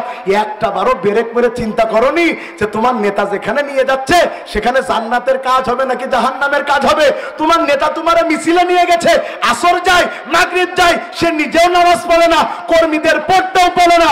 তো যেই নেতার পথ ইসলামের পথ নয়, ওই নেতা ডাকার পরে যেই কর্মীরা ব্রেক না মেরে ওই নেতার পিছনে চলতেই থাকে চলতেই থাকে, ওই কর্মীগুলো 4 পেট জানোয়ার কুত্তার চাইতে খারাপ। কথা কি আমি বোঝাতে পারছি? একটা ছাগলরে টানলে সে বোঝার চেষ্টা করে মালিক আমারে দিয়ে কি করবে। আর তুমি পীরের দরবারে গিয়েছো, পীর তোমাকে আমল দিয়েছে, তুমি একবারও ব্রেক মেরে বোঝার চেষ্টা করনি এই আমল কোরআন সুন্নাহর সাথে যায় কিনা। পীর যা বলে তুমি তাই বলো। তুমি রাত 2টার সময় দিয়ে বলো তো এল বাবা কেবলা কাবা এই পোলাপান গুলো পরীক্ষা দিবে, তুমি পাশ করাই দাও। আল্লাহ, তুমি বোঝারও চেষ্টা করলে না তোমার পীরের দেয়া ইসলাম সঠিক ইসলাম কিনা। উনি যা বললো তুমি তাই করলে, তুমি একবারও কোরআন হাদিস থেকে পীরের পথ সঠিক কিনা যাচাই করলে না। তুমি তো 4 পেয়া জানোয়ার ছাগলের চাইতে খারাপ। কথা বলছেন না কেন? বক্তা বক্তা আমি কি কথা কয় না? আমি কি বগুড়ায় গেলে কই বুকতা, কি কয় বুকতা। আমি বক্তা, আমি বক্তব্য দিচ্ছি ঘন্টার পর ঘন্টা, জনগণ আমার বক্তব্যে খুশি হচ্ছে, কিন্তু বক্তব্যের মধ্যে ও লাড়কি আখ মারে ছাড়া আর কিচ্ছু নাই। কথা বলছেন না কেন? বক্তব্য গান, বক্তব্যের মধ্যে এমন ঘটনা ঘটে যাচ্ছে। আরে এত তো ভালো, অনেকে তো কোনো লোকজন নাই, পিছনে একটা ব্যানার লাগায় আওয়াজ করতেছে আর কষ্ট জোরে কোন ঠিক না ঠিক। কথা বলছেন না কেন? ইউটিউবারও লাগিয়ে দিয়েছে সেখানে অন্য জায়গার সাউন্ড, তারা বলে ঠিক নারাই তাকবীর, কিন্তু দেখা গেল যে ভিতরে কেউ নেই। কথা বলতেছেন না কেন? চলছে চলছে পাস করতে গেলাম এই দিন বগুড়ায়, আমার পরে 26 ইঞ্চি বক্তা। কয় ইঞ্চি? ওরা যখন নিয়ে আসতেছে আমি খুঁজে পাচ্ছি না, তো লোকেরা বলতেছে 26 ইঞ্চি বক্তার আগমন। কথা শুনতেছে আপনারা? যদি কোন রকম আর 2 ইঞ্চি কমতি পাই তো লোক আরো বাড়ত। কথা বলছেন না কেন? আমি বক্তা, আমার ওয়াজ আপনি শুনছেন, কিন্তু আমার কথা কোরআন সুন্নাহর সাথে যায় কিনা। বক্তা কি ওয়াজ করছে একটু শোনাই। বক্তা ওয়াজ করছে আজমির শরীফের খাজা মাইনুদ্দিন চিশতির কাছে। একজন মহিলা গিয়েছে তার কবরের কাছে, তাকে একজন বলেছে তোমার মেয়ের বিয়ের টাকার জোগাড় হচ্ছে না, একটু খাজার কবরে যে চাও সে তোমার টাকার ব্যবস্থা করে দেবে। মহিলাটা এবার চলে গেছে খাজার দরবারে, যে খাজার কাছে হাত তুলে বলছে খাজা তুমি আমার মেয়ের টাকার ব্যবস্থা করে দাও। কিন্তু কেউ তারে টাকা দেয় না। এত রাগ হয়েছে মহিলার, তার হাতে থাকা লাঠি দিয়া ওই কবরের পরে অনেকগুলো আঘাত করে মহিলার আগের আগে চলে যাচ্ছে। মহিলা যখন কিছু দূর চলে গিয়েছে, পিছন থেকে একজন লোক যার সারা শরীরে বস্তা দিয়ে ঢাকা, সেই লোকটা ডাক দিয়ে বলে, বুড়িমা। টান বুঝতেছেন তো? ডাক দিয়ে বলছে, বুড়িমা কই যাও? তোমার না মেয়ের বিয়ে, তুমি টাকা নিয়ে যাও। বুড়ি অবাক হয়ে বলল, তুই জানলি কেমনে যে আমার মেয়ের বিয়ে? বলল, তুমি আমাকে যখন মাইর দিয়েছ, তুমি তো আমার আঘাতটা দেখতে পাও নাই। বলে এবার সে তার বস্তাটা সরায় বুড়ি দেখতেছে তার সারা শরীরের লাঠির আঘাত। বুড়ি তখন বলতেছে, কি হয়েছে? কয়, তুমি যখন কবরের মাটির উপরে আমারে মেরেছ, এটা তো আমার শরীরে যে লেগেছে, আঘাতের কারণে আমি সাথে সাথে উঠে আসতে পারি নাই। এই জন্য তোমার পিছনে দৌড়ায় দৌড়ায় এসে তোমার মেয়ের বিয়ের জন্য টাকা দিয়ে দিলাম। এই ওয়াজ করা শেষ, জনগণ লাফাচ্ছে আবেগে, আর কেউ কেউ নারায়ে তাকবীর, নারায়ে রিসালাত ইয়া রাসূলুল্লাহ বলে চিল্লাচ্ছে। একবারও বোঝার চেষ্টা করে নাই এমন অবাঞ্ছিত ঘটনা কোনো মুমিনের জীবনে ঘটতে পারে না। বক্তার শুনে সুবহানাল্লাহ বলে বললে বক্তা একের, ও বক্তা হয়তো সুরের দিক দিয়ে একের, ওই বক্তা হয়তো বা আলোচনায় মানুষকে মজাতে পারে, এটা হতে পারে। তবে এই বক্তার আলোচনা তোমাকে কখনো জান্নাতে নিবে না, জাহান্নামের পথ দেখাবে। কারণ যাদের কথা আল্লাহর সাথে মানুষের সাথে শিরকিয়াত করে দেয়, তারা কখনো আল্লাহর জান্নাতে যেতে পারে। আর একটা উদাহরণ দেই, রাগ হচ্ছে বোধহয় ভাই আপনাদের? আমি খালি বোঝাই কেমনে আমরা পথভ্রষ্ট হচ্ছে, একটু বুঝাই। এখন যার কথা বলছি, এই হুজুর মারা গিয়েছেন। উনি ওয়াজ করতেছেন। জুনায়েদ বাগদাদি নামে একজন আল্লাহর ওলি ছিলেন। কথা শুনতেছেন আপনারা? জুনায়েদ বাগদাদি একবার দূর দেশে সফরে যাবে। তার একটা মুরিদ বলল, হুজুর আমারে নিয়ে যাওয়া লাগবে। বলে, তোর এখনো কামিলিয়াত পূর্ণ হয় নাই, তোরে নেওয়া যাবে না। মুরিদ বড় জোর করে পা জড়িয়ে ধরে বলছে, হুজুর আমারে নিয়ে যাওয়া লাগবে। এবার মুরিদের কথা ফেলতে না পেরে মুরিদরে নিয়ে রওনা দিয়েছে। কিন্তু মাঝখানে পড়ে একটা নদী, একটা সাগর। জুনায়েদ বাগদাদি, এই যে নদী আমি পার হব, আমার তো কোনো নৌকা লাগে না, আমার তো কোনো জাহাজ লাগে না, আমি আল্লাহর নামে জিকির করতে করতে নদী পার হয়ে চলে যাব। কিন্তু তুই যদি আল্লাহর নামে জিকির করিস, তাইলে তুই তো পার হতে পারবি না। তখন মুরিদ জিজ্ঞাসা করে, হুজুর আমি কার নামে জিকির করব? তখন এবার হুজুর শিখিয়ে দিচ্ছে মুরিদ, আমি যখন বলবো ইয়া আল্লাহ, তুই তখন বলবি ইয়া জুনায়েদ বাগদাদি, খবরদার আল্লাহ বলে ডাকবি না। রওনা দিয়েছে দুইজন। জুনায়েদ বাগদাদি বলেন আল্লাহ আল্লাহ আল্লাহ, আর মুরিদ বলে জুনায়েদ বাগদাদি জুনায়েদ বাগদাদি জুনায়েদ বাগদাদি। হঠাৎ করে মুরিদের মনে প্রশ্ন এসেছে, আমার হুজুর যদি আল্লাহ বলে পার হতে পারে, আমি কেন পারবো না? আমি একটু আল্লাহ বলি। যেই না মুরিদ একবার আল্লাহ বলেছে, হাঁটু পর্যন্ত পা ডেবে গিয়েছে পানির মধ্যে। দ্বিতীয়বার বললো, আর একবার বলে দেখি উঠতে পারি কিনা। দ্বিতীয়বার আবার বলেছে, পা ডেবে মাজা পর্যন্ত পানিতে ডেবে গিয়েছে। তৃতীয়বার আবার আল্লাহ বলেছে, ঠোঁট পর্যন্ত ডেবে গিয়েছে। এখন চিন্তা করলো কি করি, এবার পীরকে ডাকতে শুরু করছে, হুজুর আমি তো ডুবে যাই। পীর সাহেব তাকায় দেখে পাশে নাই, তাইলে কই? দেখতেছে এবার ওই যে পানির মধ্যে ডুবে যাচ্ছে। কয়, তুই ডুবলি কেন? তোরে না বলেছি আমার নামে জিকির করতে? ও বলছে, আপনি আল্লাহ আল্লাহ ডাকতেছেন, তাই আমি একটু বোঝার চেষ্টা করলাম যে আমি একটু আল্লাহ বলে দেখি কি হয়। এবার জুনায়েদ বাগদাদি তাকে ডাক দিয়া বলতেছে, আল্লাহকে ডাকলে পরে যেই ডাক আল্লাহ শোনে, তেমন মুখ এখনো তোর হয় নাই। তুই এখন আমারে ডাকবি, আমার মাধ্যমে তুই আল্লাহ তোর ডাক শুনবে। সুবহানাল্লাহ কইলেন না নাউজুবিল্লাহ কইলেন আমি জানি না। এমন শুনে জনগণ বলতেছে সুবহানাল্লাহ। কিন্তু এই পীর, এই যিনি কথা বলছেন, ইনি নিজেও মুশরিক হয়ে গেছেন, গোটা জাতিকে মুশরিক বানানোর দায়িত্ব নিয়েছেন। কথা বলছেন না কেন? এজন্য শুনেন, ছাগলের মতো হন, ছাগলের মতো হন। যখন কোন পীর ডাকবে, যখন কোন বক্তা ডাকবে, এক চান্সে যাওয়া যাবে না। বলতে হবে, তোমার কথার পিছনে দলিল থাকলে দলিল দাও। কথা বলছেন না কেন? দলিল চাইবেন তো ইনশাআল্লাহ। কি দাও? দলিল দাও। এই কথা শুনতেছেন আপনারা? দুই নম্বরে এবার একটা উদাহরণ দেব, সেটা হলো কুত্তা। কি বলেন? কষ্ট হচ্ছে না তো?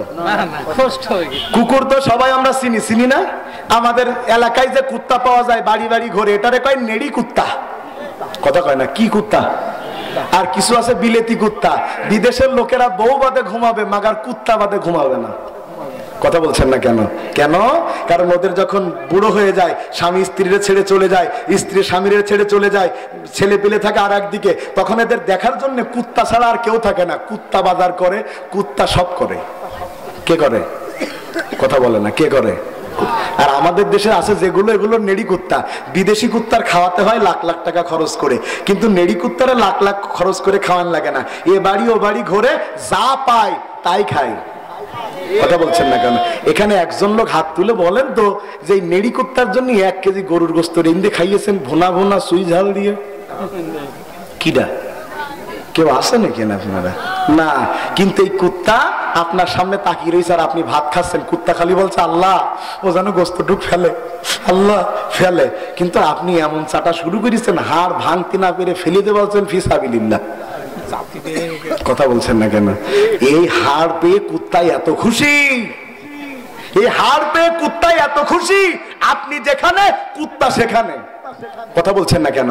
আপনি হাঁটছেন, আপনার পাশে কুকুর দেখবেন এই মাথা নিচু করে করে চলছে, আপনি বকা দিলে কুত্তা ঠান্ডা হয়ে যাচ্ছে। আপনারে কেউ কিছু বললে আপনি কিছু বলার আগে কুত্তা তারে বলতেছে ধর। কথা কর না কা? কেন? কি খাইতে দিয়েছে? হাড়। আর বান্দা কুকুরের সাথে মিলান। কুকুরের নিয়ামত এটা, বাড়ি বাড়ি ঘরে একটু হাড় দিলে সে তার মালিককে ভোলে না। মালিক যেখানে কুত্তা সেখানে। আর আপনার আমার জন্য আল্লাহ বোধহয় মনে হয় হাড়ের মতো নিয়ামত দিয়েছে না। আমার আল্লাহ বলেন وَإِن تَعُدُّوا نِعْمَةَ اللَّهِ لَا تُحْصُوهَا। বান্দা তোকে কত নিয়ামত দিয়েছি কোনদিন গণনা করে শেষ করতে পারবি না। সুবহানাল্লাহ। ভাইরা আমার খুব মন দিয়া বুঝেন, এই কুত্তা এখন এতটা, এই কুকুর এখন এতটা মনিবের ভালোবাসার পাত্র হয়েছে। মনিব ঘুমায় আর কুত্তা সারা রাত জেগে পাহারা দেয়। কথা ঠিক?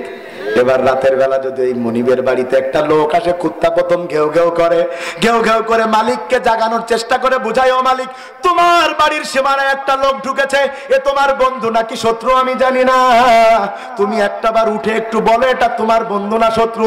যদি তুমি বলো বন্ধু তাইলে তোমার মেহমানকে কোলে করে ঘরে আনবো, আর যদি বলো তোমার শত্রু, তোমার শত্রু আছে যতক্ষণ আমার আন্দোলন আছে ততক্ষণ। তোমার শত্রুরে আমার বাড়ির সীমানা না করা পর্যন্ত আমার আন্দোলন থামবে না। কুত্তা একটু মনিবের সামান্য হাড় খেয়ে কুত্তার বন্ধু, কুত্তা মালিকের বন্ধুরে বন্ধু মনে করে, মালিকের শত্রুরে শত্রু মনে করে। ও মির্জাপুর বেশি আর আমরা কত বড় নেমা খারাপ, আমরা আল্লাহর খাই, আল্লাহর পড়ি, আল্লাহর দিয়া চোখ দিয়ে দেখি, আল্লাহর দিয়া নাক দিয়ে নিঃশ্বাস নেই, আর আমরা আল্লাহর বন্ধুরে শত্রু বানাই, আল্লাহর শত্রুরে বন্ধু বানাই। আমরা আলেমদেরকে ধরে ধরে জেলে দেই আর নর্তকীদেরকে ধরে ধরে এমপি বানাই। কথা বলেন ঠিক না রে ঠিক?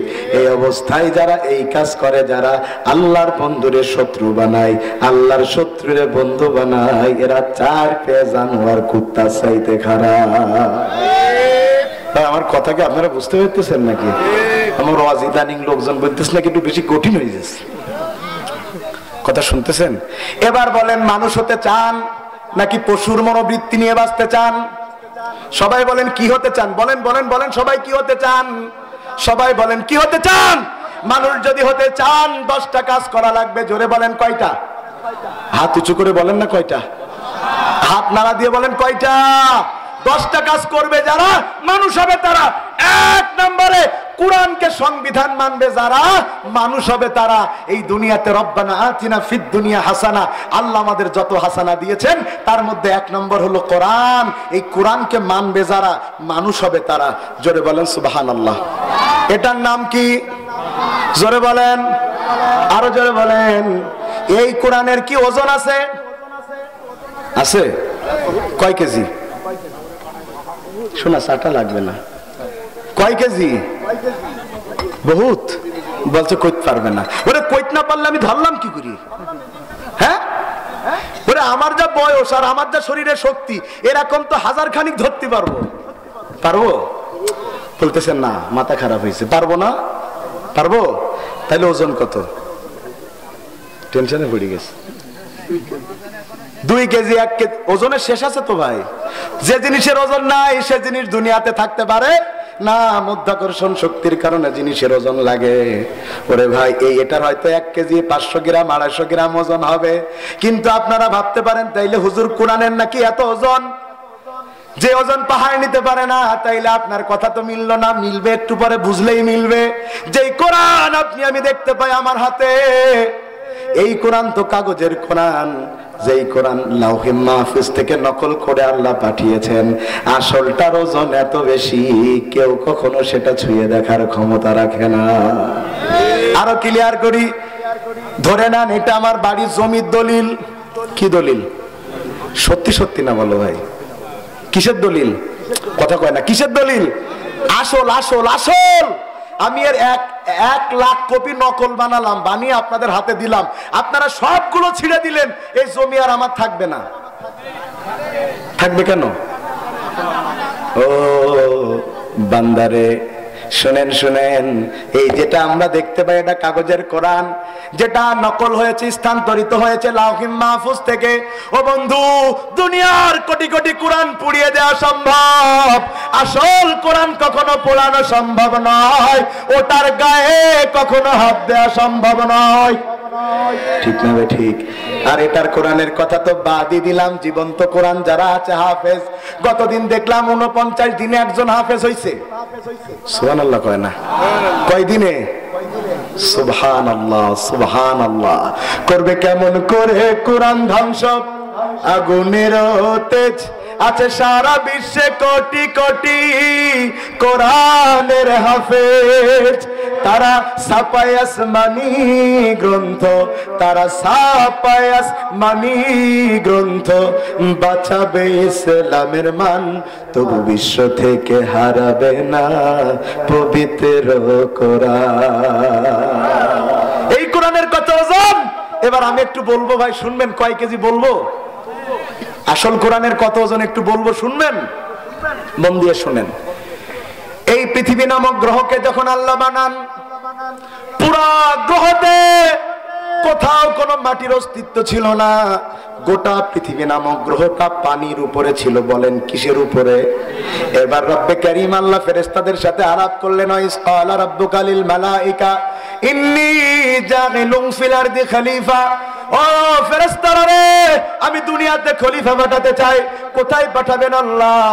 গোটা পৃথিবীতে তো পানি, যদি পানিতে মানুষ ছেড়ে দেন, মানুষ বংশ বিস্তার করবে কেমনে? মানুষেরা সংসার করবে কেমনে? আমার আল্লাহ বললেন, আমি আগে মাটি বানাবো, তারপরে সেখানে মানুষ পাঠাবো। আমার রব আমার আল্লাহ মাটি বানানোর জন্য একটা পদ্ধতি করলেন। সেই পদ্ধতি হচ্ছে, পানির উপরে যখন পানি আসলে পড়ে, এই পানি আসলে পড়ার পরে একরকম ফেনা তৈরি হয়। কি তৈরি হয়? আপনারা কি বলেন ওটারে? ওই যে হুইল পাউডার গোলান মারলে কি হয়? হ্যাঁ, গেজা।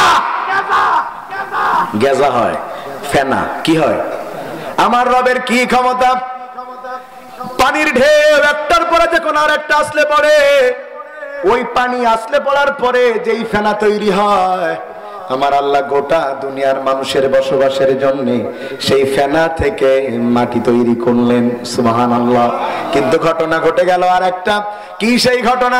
পৃথিবীতে পানি 3 ভাগ, মাটি 1 ভাগ। পানি যখন নড়াচড়া করে, মাটিও নড়াচড়া করে। এখন যদি এই অবস্থায় আল্লাহ মানুষ পাঠান, তাইলে অবস্থা কি হতো? কে পানি নড়ে উঠতো, আমিও পড়তাম, মাইকও পড়তো, আপনারাও পড়তেন। কথা কয় না কা? ওই নিচের দিকে চলে যেতাম, আর কেউ উঠে আসতে পারতাম। আমার আল্লাহ এবার গোটা দুনিয়ার মাটিকে স্থির করবার জন্য সিদ্ধান্ত গ্রহণ করলেন। আপনাদের অঞ্চলে টিনের ঘর আছে? টিন টিন টিন, কথা বলেন আছে? টিন যেন উড়ে না যায় বাতাসের জন্য কাঠের সাথে আপনারা কি মারেন? কি মারেন? পেরেক।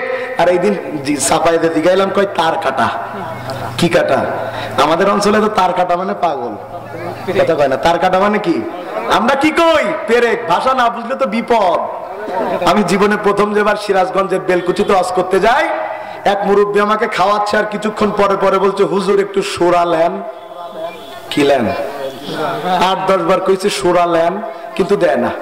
আমি বললাম, চাচা 10-12 বার কইলেন দেবেন, আমিও কই দেন, তা দেন না। কই 4 বার দিছি তো, কিন্তু দেখি নাই, আবার দিচ্ছে। আমি তো একটু ঝোল, কই এইটাই। ঝোল মানে কি? কথা বলে না। ঝোল মানে কি? তো ভাষা না বুঝলে তো বিপদ। আর জীবনে যে আমি আমার ওয়াজে কত ইতিহাস আছে, সেই ওয়াজের ইতিহাস বললে তো 3-4 দিন লাগবে। এখন তো তাও ইউটিউবে আমারে দেখে আগে তো পোলাপান চিনতে পারে যে এটা ওই হুজুর। আগে তো ইউটিউবে দেখা যেত না। আর বক্তা মতো তো অত ভালো চেহারা আমার না। জীবনে প্রথম যে বছর ওয়াজ করতে গিয়েছিলাম এই খুলনা কাশীপুর সুপনগরের পাশে, চেনেন? হ্যাঁ, ওখানে জীবনে প্রথম যেবার ওয়াজ করতে গেছি, আমি যাওয়ার সময় আমার মা বলতেছে, একলা যেও না, ছোট মানুষ, তুমি কোনোদিন বাইরে যাও না, তোমার এক ভাইয়ের সাথে নাও। তা আমি আমার মসজিদের পাশের এক ভাইকে সাথে নিছি, নাম আব্দুল সাত্তার। যেরাম দাড়ি সেরাম সাদা পাঞ্জাবি আর পাগড়ি পরিছে, তা মনে হচ্ছে আসমান তো চুরি করে দৌড় মেরে জান্নাতে। ওরে নিয়ে মাহফিলে গেছি, গাড়ি থেকে নামতেছি, কমিটি খালি ওরে নিয়ে টানে, ওর ব্যাগ নিয়ে টানে, আর আমি গুতার চোটে মিছিলের পিছনে। মাহফিলে যে ঘরে ঢুকলাম, মাহফিল আঙুর বেদানা জানে সব ওর সামনে দেয়, আমার সামনে দেয় না। আমারও কানে কানে বলতেছে, আমার গ্রামের ডাক নাম হলো সোহাগ। বলতেছে এই সোহাগ। আমি বলছি কি? বলতেছে মনে হয় এরা আমারে বক্তা মনে করছে। আমি কই সমস্যা নাই, আমি তো খাইতে পারি কম, আর তুমি তো আজান দিয়ে খাইতে পারো, কথা পাতে খালি মুখ চালাতে থাকবা। জনমের খাওয়া খাইছে। শীতকালের মাহফিল, কমিটি বলেছে 10:30টায় মঞ্চ। বললাম ঠিক আছে। আমার ভাই বলতেছে কম্বল দেন, ঘুমাবো, নড়তে পারতেছে না খাইয়ে। 10:30টার দিক বক্তা নিতে আসছে, আমি গোসাচ্ছি, আপনার হুজুরের ডাকেন। আমাকে কি এর হুজুর? আমি তো বক্তা। যারা আসছিল এদের মধ্যে একটা মুরব্বী জিভ অর্ধেক বের করে দিয়ে বলে, এতক্ষণ খাওয়ালাম কার, আর মঞ্চে যাচ্ছে কিডা? তো প্রিয় ভাইয়ের আমার, পেরেক যদি আমরা না মারতাম তাইলে টিন বাতাসে উড়ে যেত। সভাপতি সাহেব হেঁটে যেত রাস্তা দিয়ে, হঠাৎ করে টিন উঠতে এসে তার গলায় পড়ে ইন্না লিল্লাহি ওয়া ইন্না ইলাইহি রাজিউন কইতে দৌড় মারতো। কথা বলছেন না কেন? আমার আল্লাহ বলেন, দুনিয়ার সব জিনিসকে আটকানোর জন্য যেমন পেরেকের প্রয়োজন হয়, আমি আল্লাহ গোটা দুনিয়ার মাটিকে স্থির করবার জন্য একটা পেরেক বানিয়েছি। সুবহানাল্লাহ বলেন। কি সেই পেরেক? আমার আল্লাহ বলেন, সেই পেরেকের নাম হচ্ছে পাহাড়। পাহাড় আছে বলে দুনিয়া নড়াচড়া করে না। যেই পাহাড় দিয়ে আল্লাহ গোটা দুনিয়াকে স্থির করে দিয়েছেন, সেই পাহাড়কে আল্লাহ বলছেন, লাওয়ানসালনা হাযাল কুরআন আলা জাবালিল লারাআইতাহু খাশিআম মুতাসাদ্দিআম মিন খাশিয়াতিল্লাহ। আল্লাহু আকবার। ও পাহাড়ে, তোর উপরে কোরআন নাজিল করতে চায়, তুমি কি নিতে পারবা? পাহাড় বলছে, আল্লাহ গোটা পৃথিবীকে চাপিয়ে দেন, নিতে সক্ষম, একটা আয়াত নিতে সক্ষম না। যেই পাহাড় গোটা দুনিয়াকে নিতে সক্ষম না, সেই কোরআনুল কারীম আল্লাহ তাআলা ছোট্ট একটা বাচ্চার হৃদয়ের মধ্যে পুরোটা ঢুকিয়ে দিয়েছে। সুবহানাল্লাহ। তাইলে আমরা বুঝলাম কোরআনের ওজন এত বেশি যেটা পৃথিবীর কেউ নিতে পারবে। এবার বলেন, এই কোরআনের কি দাম আছে? আছে? কয় টাকা? হ্যাঁ, ক্ষমতা না থাকলে এটা কিনছেন কি দিয়া? কোরআনের দাম আছে, তবে কোরআনের দাম সেই দিন সবচাইতে বেশি হবে যেই দিন কোরআন দিয়ে এই সমাজ, এই দেশটা চলবে। কথা কোন ঠিক না ঠিক? এই কোরআন এখন মাজলুম অবস্থায়, মাজলুম। এই কোরআন মসজিদে আছে, মাদ্রাসায় আছে, কিন্তু যেই জিনিস যেখানে থাকার দরকার সেখানে না রেখে অন্য জায়গায় রাখার নাম হলো জুলুম। শোনেন, এই বাংলাদেশে কার ওপর কত বড় জুলুম হয়েছে আমি বলতে পারবো না। 54 বছর ধরে বাংলাদেশে সবচাইতে বেশি জুলুম হয়েছে কোরআনের উপরে। কারণ এই কোরআন থাকার কথা ছিল সংসদে। কথা বলছেন না কেন? এই কোরআন দিয়ে দেশ চলার কথা ছিল, কিন্তু কোরআন দিয়ে চলেনি, মানুষের বানানো সংবিধান দিয়ে চলেছে। এজন্য সবচাইতে বেশি জুলুম হয়েছে কোরআনের উপরে। কথা কি সঠিক? ভাই রাগ করতেছেন বোধহয় আপনারা। কোরআন, এই কোরআন কথা বলতে জানে। সুবহানাল্লাহ। জানে, কথা বলতে জানে? তাহলে প্রশ্ন করেন, প্রশ্ন করেন। কথা বলতে জানে না তো প্রশ্ন করেন। মাশাআল্লাহ, কোরআন কথা বলতে জানে, তবে নিজে জবান দিয়ে কথা বলে না। কোরআন যার হৃদয়ে থাকে তার জবান দিয়ে কোরআন জীবন্ত হয়ে কথা বলে। সুবহানাল্লাহ। কোরআন হলো এই পৃথিবীর জীবন্ত গ্রন্থ। তুমি যত রকম প্রশ্ন করো, তুমি যত রকম প্রশ্ন করো, প্রশ্ন করলে উত্তর পাবে। এমন প্রাণবন্ত কোরআন হলো এই দুনিয়ার জীবন্ত গ্রন্থ। যদি প্রশ্ন করো তোমার নাম কি হে প্রাণ প্রতিম, উত্তর দিবে ইন্নাহু লা কুরআনুন কারীম। যদি প্রশ্ন করো কোরআন তোমার দেশের বাড়ি কই, বলবে সে লাউহি মাহফুজ ঠিকানাহীন নই। বলো পৃথিবীতে আছে এমন কোন গ্রন্থ, বলো পৃথিবীতে আছে এমন কোন গ্রন্থ, এমন প্রাণবন্ত কোরআন হলো এই দুনিয়ার জীবন্ত গ্রন্থ। ঠিক না ঠিক? তাইলে মানুষ হবে এক নম্বরে তারা এই কোরআন দিয়ে চলবে যারা, তাহলে শুধু ব্যক্তি দিয়ে চলবে না, এই কোরআন দিয়ে ব্যক্তি, পরিবার, সমাজ এবং সংসদ চলা লাগবে। ঠিক আছে কথা? সেই আন্দোলনে শরীক হতে রাজি আছেন তো ইনশাআল্লাহ? ভাই 54 বছরে একটা সুযোগ এসেছে, যেই সুযোগ আগে আসেনি। এখন যদি আলেমরা একতাবদ্ধ হতে পারে, একটা পতাকা তলে আসতে পারে, আল্লাহর কসম এই কোরআনকে হারিয়ে দেওয়ার ক্ষমতার কারণ নাই। কথা কন ঠিক না? ঠিক। কিন্তু সবাই এক হবে, এই হুজুরি জাতেরা এক হবে না। কথা কয় না, খালি কিলা কিলিয়ার গুতগুতি, কিলা কিলিয়ার গুতগুতি, ওইটা সঠিক এটা সঠিক, ওইটা সব করার ধরে মায়ের দরকার আছে। এক হচ্ছেন না কেন? এই এক এক করে মার খাচ্ছে। কথা মনে হয় বুঝাতে পারছি না আপনাদের। পুকুরের মধ্যে সব কি বড় মাছ থাকে ভাই? কথা বলে না, সব কি বড় মাছ থাকে? বড় মাঝারি ছোট থাকে না? জাল ফেলেছে, জালে দেখ প্রথম কিন্তু বড় মাছ ধরা পড়ে। কথা বলে না কেন? বড় মাছ ধরা পড়লে মাঝারি মাছরা বলতেছে ধরুক ধরুক, এরপরে পুকুরির রাজত্ব আমাদের। কথা কয় না কা? আল্লামা সাইদিকে যখন গ্রেফতার করা হয়েছিল, আল্লামা সাইদিকে যখন গ্রেফতার করা হয়েছিল, তখন যদি এদেশের বড় মাঝারি ছোট সব আলেম প্রতিবাদ করত, তাইলে পরবর্তীতে মামুনুল হককে জেলে যাওয়া লাগতো না, আমির হামজাকে জেলে যাওয়া লাগতো না। কিন্তু প্রথমে যাদের ধরে তাদের দল মিছিল করে, ওদের মিছিলই অন্য দলের লোক যায় না। কিন্তু হিন্দুদের দিকে তাকান, এক চিন্ময় প্রভুকে গ্রেফতার করেছে, ওদের ভিতরে কত ভাগ, ওরা কোনো ভাগ দেখেনি, সব একজোট হয়ে মিছিল করেছে। আর আমাদের হুজুরদের মধ্যে আগে দেখে টুপি কিরাম, আমাদের দলের টুপি কিনা। আল্লাহ এই জন্য 16 বছর কষ্ট করেছেন। যদি এই 16 বছর পরেও শিক্ষা নিয়ে এক না হন, আগামীতে এমন একটা 16 আসবে যা কিয়ামতের আগে শেষ হবে না। এটা মাথায় রাখা দরকার। আমাদের অবস্থা এমন, বেনামাজি কি নামাজি বানানোর চাইতে নামাজ যারা পড়ে এদের মধ্যে হাত উপরে না নিচে এই জ্ঞানজাম করার ঠেলায় বেচারা নামাজি বাদ দিয়েছে। ঠিক ঠিক একদম ঠিক। নামাজে কেন আনছেন না সবাই? এখন আমিরে জামাত ডাক্তার শফিকুর রহমান সাতক্ষীরা এসেছিলেন, ঠিক কিনা বলেন? সাতক্ষীরা এসেছেন, এসে তিনি বক্তব্য দিয়েছেন নারীদের অধিকারের ব্যাপারে। দেখেছেন না? নারীদের অধিকারের ব্যাপারে বক্তব্য দিয়েছেন। তিনি বক্তব্য দিয়েছেন, যদি ইসলাম কখনো ক্ষমতায় আসে আমরা নারীদের উপরে জোর করব না, কারণ ইসলাম ক্ষমতায় আসলে তারা নিজের থেকেই পর্দা করবে। আর যদি কেউ অন্য পোশাক পরতে চায় আমরা বাধ্য করব না, কারণ এদেশে খালি মুসলিম না, অন্য ধর্মের লোকও আছে। অন্য ধর্মের লোকের উপরে জোর করার আমাদের সুযোগ নাই। তবে তারা যদি হেদায়েতের রাস্তা পেয়ে আল্লাহর রাস্তায় চলে আসে, তারাও এমনিতে পর্দা করবে। আরে সারা দেশের মিডিয়া এক হয়ে লিখতে শুরু করেছে যে ডাক্তার শফিকুর রহমান সাহেব বলেছে যে জামাত ক্ষমতায় আসলে মহিলাদের বোরকা পরতে বাধ্য করবে না। এ তো মিডিয়ার কাজ, মিডিয়া করেছে। শত শত হুজুররা এক হয়েও তার বিরুদ্ধে ফতোয়া দেওয়া শুরু করেছে। একবারও তলার ভাতে নুন দিয়ে দেখেনি। কথা কি শুনতেছেন? শোনেন আমি বলছি, শোনেন আমি বলছি, এটা ওনার কথা নয়, উনি যেটা বলতে সত্যিকার অর্থে ইসলাম যদি ক্ষমতায় আসে মানুষ ন্যায় বিচার চাইলেও পাবে, না চাইলেও পাবে। এটাই হলো বাস্তব কথা। আর ইসলাম যদি ক্ষমতায় আসে, ইযা জাআ নাসরুল্লাহি ওয়াল ফাত ওয়া রাআইতান নাসা ইয়াদখুলুনা ফি দীনিল্লাহি আফওয়াজা, হে নবী আপনি দেখতে পারবেন দলে দলে লোক ইসলামে প্রবেশ করছে।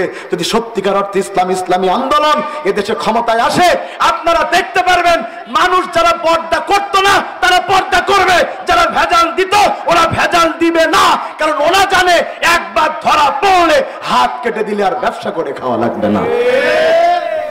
কিন্তু সেই পর্যন্ত সময় দিচ্ছে না।